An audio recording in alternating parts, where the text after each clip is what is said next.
नमस्कार, मेरा नाम अनिल सिंदूर है और मैं आज बात कर रहा हूँ वरिष्ठ पत्रकार महेश शर्मा जी से। आज मैं बात कर रहा हूँ कि साहित्य में जो आज लिखा जा रहा है वो साहित्य पहले के साहित्य में के लेखन में और आज के साहित्य में क्या अंतर है, हम उसकी चर्चा महेश शर्मा जी से करेंगे। महेश जी, थोड़ा प्रकाश डालें कि जो पहले लेखन होता था, कविताएं जो पहले लिखी जाती थी, साहित्य कहानियाँ पहले लिखी जाती थी और आज जो लिखा जा रहा है उसमें अंतर क्या है? देखिए अनिल जी, सबसे पहले तो मैं आपको धन्यवाद दूंगा कि आपने मुझे इस लायक समझा कि हमसे बातचीत कर रहे हैं साहित्य को लेकर के। हालांकि मैं उस विधा का आदमी नहीं हूँ, लेकिन मेरी अभिरुचि रही है, मैं पढ़ता रहा हूँ और साहित्य ही एक टर्निंग पॉइंट रहा मेरे करियर का, जिसकी वजह से मैं इस क्षेत्र में, लिखने पढ़ने के क्षेत्र में आ गया। और आपने सवाल बहुत अच्छा पूछा। अभी रिसेंटली एक बड़े पब्लिकेशन ने एक साहित्यिक गोष्ठी की थी, तो उसमें कई युवा साहित्यकार भी थे। जो आपका सवाल है कि जो रिफ्लेक्शन होता है, यानी कि आपको याद होगा कहा जाता था साहित्य ही समाज का दर्पण है, लेकिन अब थोड़ा सा उल्टा हो गया, फिल्म ही समाज का दर्पण है। परिभाषा बदल गई। लेकिन फिल्म का जो ओरिएंटेशन है वो भी साहित्य से ही होता है, कहानियों से ही होता है, पटकथा से होता है, उसकी जो स्क्रिप्ट लिखी जाती है उससे होता है। तो मैं ये कहूँगा कि एक दूसरे को अलग नहीं किया जा सकता है। और पहले की जहाँ तक बात थी कि साहित्य हमेशा देश काल की परिस्थितियों से प्रभावित रहा है। तो ऐसे में ये था कि पहले जो कुछ होता था तो उसको देखते हुए आप ये कह सकते हैं कि तब की देश काल की परिस्थितियां, हमारा देश गुलाम था, साहित्य सृजन हुआ करता था। और लेकिन उस समय जो सिनेरियो, जो परिदृश्य बनता था, गाँव का परिदृश्य होता था, गुलामी होती थी, जमींदारी प्रथा हुआ करती थी, लोग कैसे जीवन बिताते थे ये किसी से छुपा नहीं है। और गरीबी, भूखमरी, और ऐसे मौके पे जो कभी किसी को प्यार हो जाता है, इश्क जिसको कहिए आप सीधे, उसका वो कैसे सरवाइव करता था, ये सब चीजें, ये ऐसे कथानक, ऐसे कथा वस्तु होती थी जिसको लेकर के कथाकार, साहित्यकार, नाटककार, कवि वो अपनी रचना में उनको उकेरता था। और उसको वो पसंद भी बहुत किया जाता था। धीरे धीरे अगर आप देखें तो हम टैगोर, रविन्द्रनाथ टैगोर जी से बात के जमाने की बात करें तो गोरा उपन्यास उनका बहुत पॉपुलर रहा है। उनकी कई कविताएं, मैंने एक लक्ष्य तो खैर थीम बना हुआ है।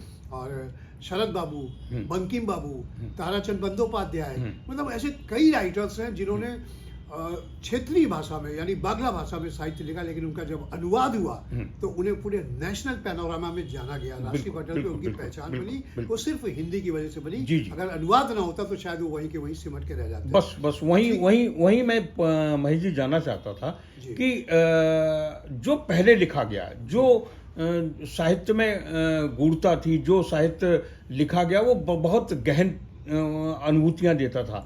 आज के साहित्य जो है ना, फुहड़ क्यों होता जा रहा है? देखिए, जो पहले का साहित्य होता है तो वो दिल को छू जाता था।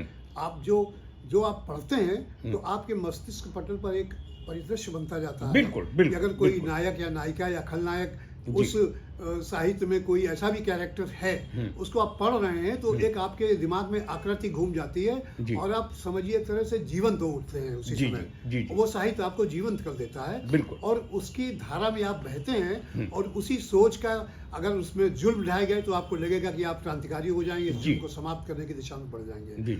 अब हमारा देश आजाद हो चुका है।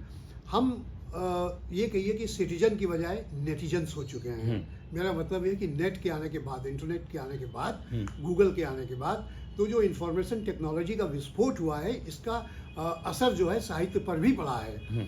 तो अब देश काल की परिस्थितियां बदली, चाल चलन, फैशन, रिश्ते नातों की परिभाषाएं बदली, एक वातावरण बदला और आदमी की जो आर्ट ऑफ लाइफ है, जो जीने की शैली है, जीने की कला है ना, तो वो उस पर भी इसका एक असर पड़ा है।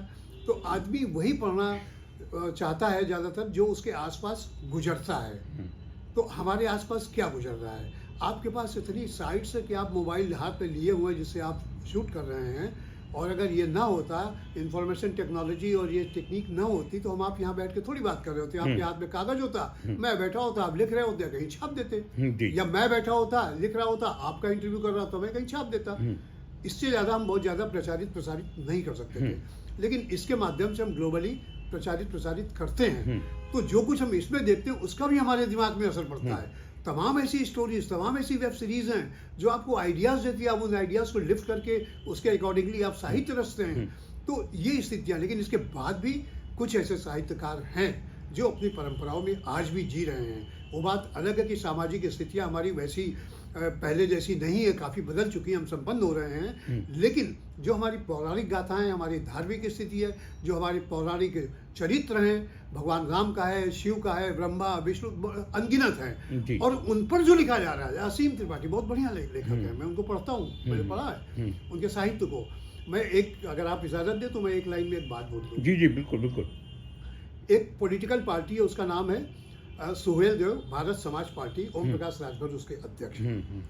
तो कानपुर में अभी कल ही समाप्त हुआ है 2 दिन का एक इतिहास पुनर्लेखन पर एक सेमिनार चल रहा था, जो कि एक संघ का प्रकल्प है कि जो इतिहास संकलन योजना है उनकी, तो उसके आधार पे वो पुनर्लेखन का कार्य चल रहा है। तो उसमें बात मेरी हो रही थी उनके एक वरिष्ठ पदाधिकारी की जो इस प्रोजेक्ट को पूरा देख रहे हैं, उनका नाम संजय मिश्र है। तो उनसे जब मेरी बात हो रही थी तो मैंने उनसे कह दिया कि भाई शिवाजी को, एक कैरेक्टर को इतना ग्लोरीफाई किया जा रहा है पूरे देश में, जाड़ता राजा जैसे नाटक चल रहे हैं, वहीं दूसरी तरफ हम छत्रसाल को भूल जाते हैं बुंदेलखंड के, जबकि कवि भूषण ने, महाकवि भूषण कही है, तो उन्होंने लिखा था शिवा को सराहूं के सराहूं छत्रसाल को, यानी उन्होंने शिवा की वीरता बहादुरी के आगे छत्रसाल को भी बराबर पे लाके रख दिया। लेकिन वो बुंदेलखंड का वो योद्धा जो गढ़ी के राजाओं को शेल्टर देता था, जिन्हें मुगल मार मार के भगा देते थे, और वो उनसे मोर्चा लेता था, उसकी वीरता का उल्लेख नहीं मिलता है। जी जी। तो उन्होंने एक बात कही कि जैसे झांसी की रानी लक्ष्मीबाई के पीछे सुभद्रा कुमारी चौहान का लेखन, तो झांसी की रानी को झांसी की रानी बना दिया।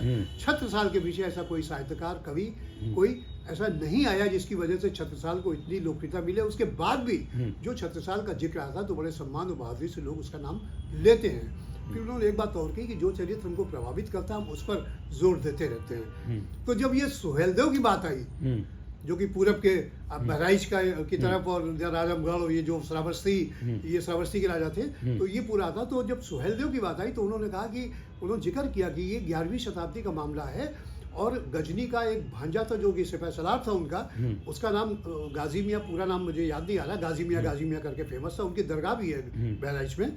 तो बोले गाजी मियाँ आक्रांता था और सुहेलदेव बहुत बहादुर राजा था, छोटा ही राजा था लेकिन बहादुर राजा था। उसने बहराइच में गाजी मियाँ को मार दिया। जी जी। लेकिन उसके बाद गाजी मियाँ को इतिहासकारों की वजह से उनकी जो कब्र, जहाँ पर वो दरगाह का रूप ले चुकी है, वहाँ आज भी हजारों की संख्या में 90% तो हिंदू जाता है चादर चढ़ाने, मन्नत मानने। बिल्कुल बिल्कुल।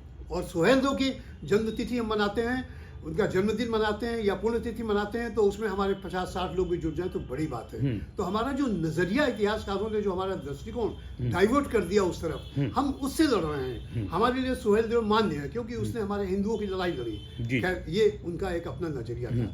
तो फिर उनके मन में एक टीस भी थी कि सुहेलदेव के लिए पिछले 10 साल से हमारा संगठन काम कर रहा है, लेकिन सुहेलदेव को की जाति को लेकर के राजभर है या क्या है, ये सब इसको लेकर के एक विवाद चल रहा है। तो उसको जातियों में नहीं बांधा जा सकता ऐसे कैरेक्टर्स को, तो लेकिन उसका राजनीतिक लाभ उठा ले गए ओम प्रकाश राजभर। तो ये जो वाक्य निकला तो मुझे लगा कि कहीं ना कहीं कुछ है। हम मतलब इसके नहीं, जस्टिफिकेशन होना चाहिए। इतिहास जो हिस्टोरिकल फैक्ट्स होते हैं, हिस्टोरिकल एविडेंस होते हैं, उसके आधार पर होना चाहिए। जनश्रुति के आधार पर भी होता है, लेकिन प्रयास किया जाना चाहिए कि प्रामाणिकता हो, ताकि जनता के दिमाग में वो इतिहास घुस सके। तो आरएसएस के लोग ये काम कर रहे हैं, अच्छी बात है, बहुत अच्छा कर रहे हैं कि उन कैरेक्टर्स को जो दबे हुए उनको उठा रहे हैं।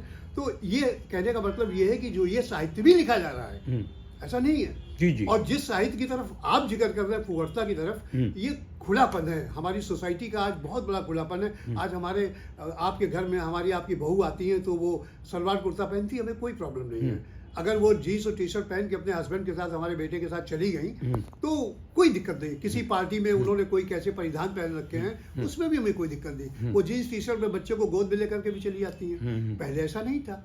तो जब ये कालांतर में जो सामाजिक परिवर्तन हुआ, अटायर हमारे बदले, यानी वस्त्र बदले, और हम फैशन की तरफ बढ़े, तो ये सब चीजें आती हैं। तो साहित्य भी उसी तरफ केंद्रित हो जाता है, राइटर भी उसी तरफ केंद्रित हो जाता है। जो कुछ समाज में हो रहा है, परिवार में हो रहा है, ये सब चीजें वो लिखता है, उसकी कहानी करता है। धन्यवाद महेश जी। थोड़ा वीडियो लंबा हो रहा था, बहुत अच्छा लगा आपसे चर्चा करके और मजा आ गया। धन्यवाद।